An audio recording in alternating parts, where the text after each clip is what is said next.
Καλησπέρα σας, κυρία Ζουσοπούλου. Καλησπέρα.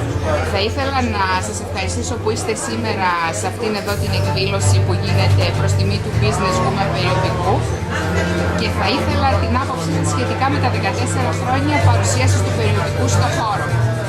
Ιδιαίτερη χαρά, ιδιαίτερη τιμή να βρίσκονται ανάμεσα σε πολύ αγαπημένοι. Ιδιαίτερη αγαπημένη, η διευθύντρια του περιοδικού, η πρωτεργάτρια του περιοδικού, η δίδυμνα του. Γνωριστήκαμε πριν πολλά χρόνια, όταν και εγώ ασχολήθηκα με τη γυναικεία επιχειρηματικότητα. Θεωρήθηκε πρωτοπόρα στον χώρο, έδωσε ένα περιοδικό για τις γυναίκες επιχειρηματικές. Ήταν κάτι πρωτόγνωρο πριν 14 χρόνια. Χαίρομαι ιδιαίτερα που άντεξε, υπάρχει 14 χρόνια και εύχομαι ολόψυχα να τα εκατοστήσει και πάνω. Να είστε καλά, κυρία Ζουσοπούλου, σας ευχαριστούμε πολύ. Εγώ ευχαριστώ πολύ, πάντα επιτυχία.